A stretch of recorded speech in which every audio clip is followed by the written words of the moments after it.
നമ്മുടെ കുട്ടികളുടെയൊക്കെ മുടിയുണ്ടല്ലോ, കുട്ടികളുടെയൊക്കെ ആണെങ്കിലും നമ്മുടെയൊക്കെ ആണെങ്കിലും മുടി നല്ല രീതിയിൽ കറുപ്പും തിളക്കത്തോടു കൂടി തഴച്ച് വളരാനായിട്ട് എണ്ണ കാച്ചാതെ നിങ്ങൾക്ക് ഇങ്ങനെ എണ്ണ ഉണ്ടാക്കി നോക്കിക്കേ. മുടിക്ക് നല്ല കറുപ്പും കിട്ടും, തിളക്കവും കിട്ടും. ഇനിയിപ്പോൾ ഇതാ മഴക്കാലമല്ല വരാൻ പോകുന്നത്, അപ്പോൾ കുട്ടികൾക്ക് നീർക്കെട്ട് വീഴാതിരിക്കാനൊക്കെ ആയിട്ട് നല്ലതാണ്. അപ്പോൾ എണ്ണ കാച്ചാൻ അറിയില്ലാത്ത അമ്മമാർക്ക് ഇതുപോലെ നിങ്ങൾ ഉണ്ടാക്കിയത് ഇതുപോലെ പൊടി ഉണ്ടാക്കി ഇട്ട് വയ്ക്കുവാണെങ്കിൽ നിങ്ങൾ എള്ളെണ്ണയിൽ ഉണ്ടാക്കി ഇട്ട് വയ്ക്കട്ടോ. അതല്ലെങ്കിൽ നമ്മൾ കടയിൽ നിന്ന് വാങ്ങുന്ന വെളിച്ചെണ്ണയിലുണ്ടല്ലോ, കടയിൽ നിന്ന് വാങ്ങുന്നത് വെച്ചാൽ നമ്മൾ ആട്ടുന്ന വെളിച്ചെണ്ണ, നല്ല വെളിച്ചെണ്ണയിൽ നിങ്ങൾക്ക് ഉണ്ടാക്കിയെടുത്ത് വെക്കുവാണെങ്കിൽ ഈ എണ്ണയ്ക്ക് ഇതുപോലെ കളറാവും. നമ്മൾ കാച്ചി എടുത്ത് വെച്ചേക്കുന്ന വെളിച്ചെണ്ണ പോലെ തന്നെയായി കിട്ടും. അതുമല്ല മുടിക്ക് നല്ല കറുപ്പ് കിട്ടും. അപ്പോൾ അതിനായിട്ട് നമ്മൾ ഇതൊന്ന് വറുത്ത് കൊടുത്തൊന്ന് പൊടിച്ചെടുക്കണം. അപ്പോൾ ഒന്ന് രണ്ട് ഐറ്റംസ് അല്ല, കുറച്ച് ഐറ്റംസ് ചേർത്തൊന്ന് പൊടിച്ച് വയ്ക്കാം കേട്ടോ. ഇത് മുടിക്ക് നല്ല കറുപ്പും തിളക്കം കിട്ടാനൊക്കെ ആയിട്ട്, മുടി പെട്ടെന്ന് വളരാനൊക്കെ ആയിട്ട് നല്ലതാണ്, കൊഴിച്ചിലും മാറും കേട്ടോ. അപ്പോൾ നമുക്കതിനായിട്ട് നീർക്കെട്ട് വീഴാതിരിക്കാനൊക്കെ ആയിട്ട് നല്ലതാണ് കരിഞ്ജീരകം എണ്ണ എന്നൊക്കെ നിങ്ങൾ കേട്ടിട്ടില്ലേ.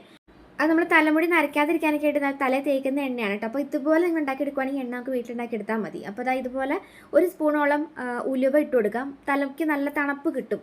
അതുമല്ല നമുക്ക് മുടി വളരാനും താരം മാറാനൊക്കെ ആയിട്ട് നല്ലതാണ്. അപ്പം ഒരു സ്പൂണോളം ഉലുവ ഇട്ട് കൊടുത്തിട്ട് നമുക്ക് കൂട്ടത്തിൽ കറിവേപ്പില നമുക്ക് മുടിക്ക് നല്ല കറുപ്പും തിളക്കം കിട്ടും. അപ്പം കറിവേപ്പില ഇട്ട് കൊടുക്കുക. പിന്നെ കൂട്ടത്തിൽ ആര്യവേപ്പിൻ്റെ ഇലയില്ലേ, നമ്മൾ കുട്ടികൾക്കൊക്കെ ഇങ്ങനെ ഇപ്പം സ്കൂളൊക്കെ തുറന്നു കഴിഞ്ഞിട്ടുണ്ടെങ്കിൽ തലക്കൊണ്ട് നിറച്ച് വേനായിരിക്കും. അതുമല്ല പേൻ ശല്യവും ഈ താരനും ഒക്കെ വരും. അപ്പം അത് മാറാനായിട്ട് നമുക്ക് ഇതിൻ്റെ കൂട്ടത്തിൽ ഒന്ന് വറക്കണതിൻ്റെ കൂട്ടത്തിൽ ആര്യവേപ്പിൻ്റെ ഇല ഇട്ട് കൊടുക്കാം. പിന്നെ കുറച്ച് 1-2 തുളസിയുടെ ഇല ഉണ്ടെങ്കിൽ തുളസി ഇല ഇട്ട് കൊടുക്കാം. ഇപ്പോൾ വേനലായതുകൊണ്ട് തുളസി ഇല കിട്ടാൻ ഉണ്ടാവില്ല, കാരണം എല്ലാ സ്ഥലത്തും ഉണങ്ങി നിൽക്കും. അപ്പം പനിക്കൂർക്കയുടെ ഇല ഉണ്ടെങ്കിൽ ഒരു 4-5 പനിക്കൂർക്കയുടെ ഇല ഇട്ട് കൊടുത്താലും മതി കേട്ടോ. അപ്പം ഇതുപോലെ ഒരു ചട്ടിയിലേക്ക് ഇട്ടിട്ട് നിങ്ങൾ വറുത്ത് കൊടുക്കുക. വറുത്ത് കൊടുത്തു കഴിയുമ്പം ഈ ഒരു 5 മിനിറ്റിനോളം വറുക്കുക. അപ്പം ആ ചട്ടിയുടെ ചൂടിൽ തന്നെ ഇരുന്നിട്ട് ബാക്കി നമ്മൾ ഇട്ടേക്കുന്ന ഇലകളെല്ലാം തന്നെ കരിമുരാന്ന് ഇതുപോലെ നല്ല കരിഞ്ഞെന്നല്ല, ഇതുപോലെ നല്ല രീതിയിൽ ഉണങ്ങി കിട്ടും. അപ്പോൾ നമുക്ക് വെയിലത്ത് വെച്ച് ഉണക്കുകയും വേണ്ട, വീടിൻ്റെ അകത്ത് തന്നെ വെച്ച് ഇങ്ങനെ വറുത്തെടുത്താൽ മതി കേട്ടോ. ഇനി നമുക്ക് താരല്ല തലമുടി നരയ്ക്കുന്ന ആളുകളില്ലേ, അപ്പോൾ അവർക്ക് നല്ലത് കുറച്ചും കൂടെ ബെറ്ററാണ് ഈ പച്ച നെല്ലിക്ക നിങ്ങൾക്ക് കിട്ടുമെന്നുണ്ടെങ്കിൽ അത് ഇപ്പോൾ വെയിലത്തേക്ക് ഇങ്ങനെ ചെറുതായിട്ട് ചീമ്പിയിട്ട് ഉണക്കിയെടുക്കുകയാണെങ്കിൽ നല്ലതാണ്. അതല്ലെങ്കിൽ നിങ്ങൾ ഒരു സ്പൂൺ നെല്ലിക്കയുടെ പൗഡർ ചേർത്ത് കൊടുത്താലും മതി കേട്ടോ. ഇത് ശികാക്കായാണ് കേട്ടോ. അപ്പോൾ ഇത് ചേർത്ത് കൊടുക്കണം നിർബന്ധമില്ല, ഉള്ളവർക്ക് ചേർത്ത് കൊടുക്കുക. ഇത് എണ്ണ കാച്ചാനൊക്കെ ആയിട്ട് ഇടുന്ന ഒരു ഐറ്റമാണ് ശികാക്കായ. കറണ്ടിൽ കേട്ടിട്ടുണ്ടാവുമായിരിക്കും വിചാരിക്കുന്നു. ഈ അങ്ങാടി ഷോപ്പുകളൊക്കെ വാങ്ങാൻ കിട്ടും കേട്ടോ, ശികാക്കായുടെ പൗഡറും കിട്ടും, നെല്ലിക്കയുടെ പൗഡറും കിട്ടും. അപ്പോൾ അതുണ്ടെങ്കിൽ നിങ്ങളത് ഒരു സ്പൂൺ ഇട്ട് കൊടുത്താലും മതി കേട്ടോ. പിന്നെ നെല്ലിക്കയുടെ പൗഡറിൻ്റെ ഒപ്പം തന്നെ നമുക്ക് ഈ മൈലാഞ്ചിയുടെ ഇലയില്ലേ, ഇത് രണ്ടും നമുക്ക് മുടി നരയ്ക്കാതിരിക്കാൻ നല്ലതാണ്. അപ്പം കുട്ടികൾക്ക് മുടിക്ക് നല്ല ഉള്ളും നീളവും കിട്ടാനൊക്കെ ആയിട്ട്, മുടി വളരാനൊക്കെ ആയിട്ടും ബെസ്റ്റാണ് ഈ ഒരു മൈലാഞ്ചിയുടെ ഇല. അപ്പം മൈലാഞ്ചിയുടെ ഇല നമ്മളിങ്ങനെ ഓടിച്ചിട്ട് വീടിൻ്റെ അകത്ത് തന്നെ വെച്ചാൽ മതി, അത് അവിടെ തന്നെ ഇരുന്നങ്ങ് ഉണങ്ങിക്കോളും. പിന്നെ മൈലാഞ്ചിയുടെ കായ്ക്കകത്ത് കണ്ട കുരു എന്നാന്ന് ഓർക്കണ്ട, ഈ പൂവാവുന്ന സമയത്ത് അതിൻ്റെ കുരു ഇല്ലേ, ആ കുരു ഒടിച്ചെടുത്ത് വെച്ചപ്പോൾ അത് വീടിൻ്റെ അകത്ത് തന്നെ വെച്ച് ഞാൻ ഉണക്കിയെടുത്താട്ടോ. അപ്പം അതും പിന്നെ ഈ എണ്ണയ്ക്കൊരു മണം കിട്ടണമെന്നുണ്ടെങ്കിൽ റോസ്മേരിയുടെ ലീഫ് വീട്ടിൽ ഇരിപ്പുണ്ടെങ്കിൽ അത് ചേർത്ത് കൊടുക്കുകയാണെങ്കിൽ ഈ എണ്ണയ്ക്ക് നല്ലൊരു പ്രത്യേക മണമായിരിക്കും കേട്ടോ. നമ്മളിത് പൊടിച്ച് വയ്ക്കാൻ, ഈ പൊടിച്ച് വയ്ക്കുമ്പം നമ്മൾ ഈ മിക്സിയുടെ ജാറിൽ ഒരു തുള്ളി എണ്ണയല്ല, ഒരു തുള്ളി വെള്ളം ഉണ്ടാവാതെ നമുക്ക് തുടച്ചെടുക്കണം. കാരണം എന്താ, അപ്പോൾ ഈ ഹോസ്റ്റലിൽ നിൽക്കുന്ന കുട്ടികളൊക്കെ ഉണ്ടെങ്കിൽ നിങ്ങൾക്ക് അമ്മമാർക്ക് ഇങ്ങനെ പൊടിച്ചിട്ട് അവർക്ക് ടിന്നിലാക്കി കൊടുത്തു വിടുവാണെങ്കിൽ അവർ തേക്കുന്ന എണ്ണയിൽ അവർക്ക് ആവശ്യമുള്ള സമയമുള്ളപ്പോൾ വെച്ചിട്ടുണ്ടെങ്കിൽ ആ എണ്ണ നമുക്ക് തേക്കുകയും ചെയ്യാം. കുട്ടികൾ തേച്ചോളും, അവിടെ ഇരുന്നത് തേച്ചോളും, നമുക്ക് എണ്ണ കാച്ചി കൊണ്ട് കൊടുക്കുകയും വേണ്ടല്ലോ. അപ്പം ഇതുപോലെ നിങ്ങളത് ഇതുപോലെ എടുത്ത് വയ്ക്കുക. നല്ല ഒരു ബ്രൗൺ കളറിലുള്ളതിൻ്റെ പൊടി കിട്ടും, കണ്ടില്ല, നല്ല അടിപൊളി പൊടിയിലെന്ന് നോക്കിക്കേ.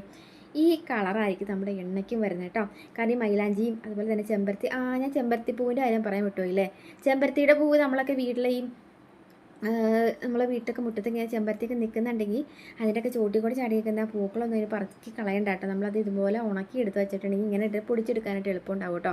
അപ്പോൾ ഇതിൽ ചേർത്തേക്കുന്ന ഐറ്റംസൊക്കെ നിങ്ങൾക്ക് മനസ്സിലായെന്ന് വിചാരിക്കണം. മനസ്സിലാകാത്തവർ വേണമെങ്കിൽ ഉണ്ടെങ്കിൽ ഒന്നും കൂടെ വീഡിയോ കണ്ടാൽ മതി കേട്ടോ. അപ്പോൾ നന്നായിട്ട് ഇതുപോലെ ഒന്ന് വറുത്തത് ഇതുപോലെ പൊടിച്ചെടുത്ത് വയ്ക്കുകയാണെങ്കിൽ നമ്മൾ ഇതുപോലെ ഇപ്പോൾ ഞാൻ ആ വച്ചേക്കുന്ന എള്ളെണ്ണയുടെ അതിലേക്ക് നമുക്ക് ഏകദേശം ഒരു 6-7 സ്പൂൺ ഇട്ട് കൊടുത്താൽ മതി. അപ്പോൾ എന്തോരാണ് അളവെന്ന് ഓർക്കേണ്ട, ഒരു 6-7 സ്പൂൺ. ഇനിയിപ്പോൾ അതിൽ കൂടുതൽ ഇട്ട് ഒരു 10-12 സ്പൂൺ ഇട്ടെന്ന് വെച്ചാൽ കുഴപ്പമൊന്നുമില്ല. നമ്മുടെയൊക്കെ വീട്ടിൽ നമ്മൾ ഉണ്ടാക്കിയെടുക്കുന്ന ഈ കറിവേപ്പിലയുടെ ചെമ്പരത്തിയുടെ ഒക്കെ പൂവിൻ്റെ പൊടിയല്ല, അതിപ്പോൾ എന്തോരം ചേർത്താലും ഒരു കുഴപ്പമില്ല. അപ്പം ഇതിങ്ങനെ ഞാനിപ്പോൾ ഒരു 6-7 സ്പൂണോളം ആയി ഇട്ടിട്ടുണ്ട് കേട്ടോ. അപ്പം ഇത് നമുക്ക് ഈ എണ്ണയുടെ കളറ് മാറി ഒരു നല്ലൊരു ബ്ലാക്ക് കളറിലേക്ക് വരും. കാരണം ഈ മൈലാഞ്ചിയുടെ ഈ സത്ത് ഊർന്ന് വരും. അതുപോലെ തന്നെ ചെമ്പരത്തി നമ്മൾ വെള്ളത്തിൽ നിൽപ്പിക്കുമ്പോൾ കണ്ടിട്ടില്ല, ചുമന്ന് തന്നെ വെള്ളം. അപ്പോൾ അതുപോലെ ഈ എണ്ണയിലേക്ക് അതിൻ്റെ ആ ഒരു ഇത് ഊർന്ന് വന്നു കഴിഞ്ഞപ്പോൾ ഈ എണ്ണയ്ക്ക് ഏകദേശം ഒരു കരിഞ്ഞ ഒരു ബ്രൗൺ കളറിലേക്ക് എണ്ണ വരും കേട്ടോ. അപ്പോൾ നിങ്ങൾ ആവശ്യത്തിന് പൊടി എടുത്ത് വെച്ചിട്ട് ബാക്കിയുള്ള പൊടി വെളിയിൽ വയ്ക്കുകയോ അതല്ലെങ്കിൽ ഫ്രിഡ്ജിലേക്ക് എടുത്ത് വെക്കുകയാണെങ്കിൽ ഒരു 1-2 കൊല്ലം ആ പൊടി അവിടെ ഇരുന്നാലും ഒരു കുഴപ്പമില്ല, അത് അവിടെ തന്നെ ഇരുന്നോളും. വേണമെങ്കിൽ ഈ ഒരു സ്പൂൺ പൊടി എടുത്തിട്ട് വേണമെങ്കിൽ വെള്ളം തിളപ്പിച്ചിട്ട് ആ വെള്ളത്തിൽ നിങ്ങൾക്ക് തല കഴുകിയെടുക്കുകയും ചെയ്യും, നല്ല ചുമന്ന വെള്ളവും കിട്ടും, ഹെയർ സെറായിട്ട് ഉപയോഗിക്കുകയും ചെയ്യാം. അപ്പോൾ ഇതിങ്ങനെ ഏകദേശം ഒരാഴ്ച കഴിയുമ്പം ഈ എണ്ണയ്ക്ക് ഇതിൽ നിന്നും കളർ ചേഞ്ച് വരും കേട്ടോ. അപ്പോൾ ഇട്ടിട്ട് പിറ്റേന്ന് തന്നെ ചുമപ്പ് കളർ ആവാത്തതെന്ന് വിചാരിക്കേണ്ട, ഒരു 1-2 ആഴ്ച കഴിഞ്ഞ് കഴിയുമ്പം ഈ എണ്ണയ്ക്ക് നല്ല രീതിയിൽ കളർ ചേഞ്ച് വരും. ഈ എണ്ണ നിങ്ങൾ തലയിൽ തേക്കുവാണെങ്കിൽ മുടിക്ക് നല്ല കറുപ്പും കിട്ടും, തിളക്കവും കിട്ടും, മുടി വളരാനൊക്കെ ആയിട്ട് നല്ലതാണ്. മുടി കൊഴിച്ചിലും മാറും, ഒപ്പം തന്നെ താരൻ മാറാനായിട്ട് നല്ലതാണ്. അകാലനരടിയും മാറുകയും ചെയ്യും കേട്ടോ. വെളിച്ചെണ്ണയിൽ ഉണ്ടാക്കാം, നല്ലെണ്ണയിൽ ഉണ്ടാക്കാം. നല്ലെണ്ണ എന്ന് പറയുമ്പോൾ എള്ളെണ്ണ കേട്ടോ. അപ്പോൾ ഉണ്ടാക്കി നോക്ക്. അപ്പോൾ നല്ലൊരു വീഡിയോ കാണാം. വീഡിയോ ഇഷ്ടപ്പെടുന്നുണ്ടെങ്കിൽ എല്ലാ ഫ്രണ്ട്സിലേക്ക് ഷെയർ ചെയ്യുക. ഇതുപോലെ കുഞ്ഞു കുഞ്ഞു ടിപ്സ് വീഡിയോസിനായിട്ട് ഇതുവരെ പേജ് ഫോളോ ചെയ്ത് വയ്ക്കുകയാണെങ്കിൽ ഫോളോ കൂടി ചെയ്ത് വെച്ചിട്ട് പോകാൻ മറക്കില്ല കേട്ടോ.